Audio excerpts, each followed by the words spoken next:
Ada kisah semaya kita ikut Tok Imam Wahabi di Petaning, di tempat kita.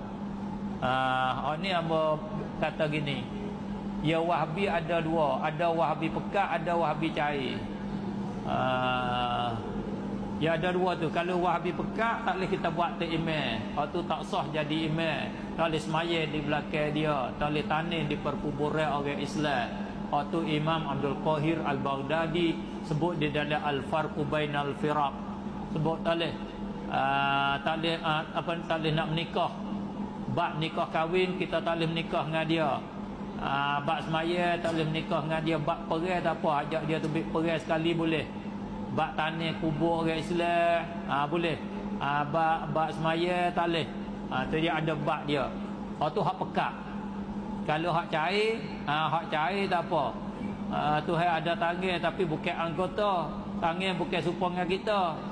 Tangan apa mung pun tak erti. Hak royak pun tak erti, orang dengar pun tak erti. Hang tu hak cair nama dia. Tangan bukan anggota. Tapi Tuhan ada tangan lah. Pas tangan ke apa? Tahu tak ada agak. Itu yang panggil tak erti nama dia. Yang dia kata Tuhan bukan supaya manusia. Tangan Tuhan bukan anggota Tuhan. Pamit mana tak setangan sifat. Kalau tangan sifat kita kata takwil, bukan takwil pakai zahir. Dia ada pening cara dia sendiri dia panggil. Tu nama dia Wahabi cair tu. Hak cair dia tak pekat sangat, hak tu serupa dengan kita ya. Serupa dengan kita. Ataupun hak tu dia tak berani nak buka perut. Tak berani nak buka dada dia. Kalau hak pekat dia berani buka dada dah. Dia tu haji sin tu duk taharah. Hak tu hak pekat, hak tu tak boleh kita turut dia. Hak tu dia keluar daripada Islam.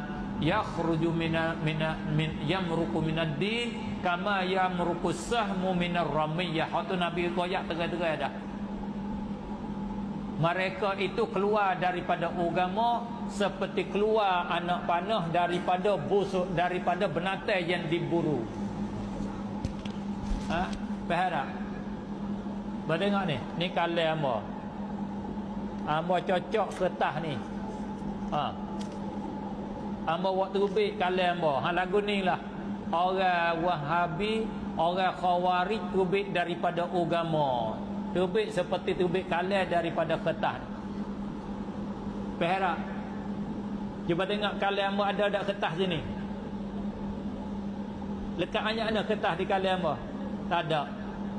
Ni agama, ni kalah. Tak ada, ambil sikit abuk. Orang Salafi terbit daripada agama seperti terbit anak panah daripada menatai buru. Tak ada, lekat sikit abuk agama di dia. Hak tu hak pekat tu. Tu hak pekat. Bila tak ada agama macam mana kita nak turut dia? Tak boleh lah tak ada agama. Sahabat tanya, apa tanda apa tu nak cem mana Rasulullah? Puak ni nak cek mana puak ni? Nak cek tempat cek dia. Sebab apa? Semaya serupa dengan semaya kita. Bahkan lebih semaya dia lagi pada kita. Dia semaya tahajud lebih dari kita. Puasa serupa dengan kita puasa. Bahkan puasa dia lebih lagi. Senang Khamis puasa dia. Asyura punya puasa, Senang Khamis punya puasa, 3 hari sebulan punya puasa, lebih dia lagi pada kita. Quran pun dia baca, kita tak nak baca mana Quran. Lebih dia belaka. Pas nak cek mana? Rasulullah kata simahumut tahliq. Tanda puak ni cukur kepala.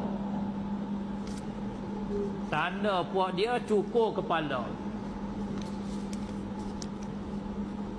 Muhammad Abdul Wahhab di dalam sepanjang sejarah semenjak daripada wafat Rasulullah sehingga sampai ke hari ini, tak ada firqah yang sesat cukur kepala, malaikat puak Muhammad Abdul Wahhab saja cukur kepala. Muhammad Abdul Wahhab, orang turut dia wajib cukur kepala. Walau orang betina pun kena cukur kepala. Yang kata orang jatuh, orang betina kena cukur kepala. Bila tak turut dia, hukum kafir, musyrikin. Bila turut dia, kena cukur kepala. Betul seling Rasulullah kata simahumut tahliq. Tanda lambang puak ni ialah cukur kepala.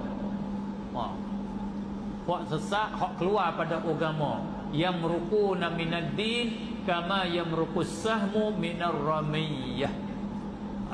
Wallahu a'lam.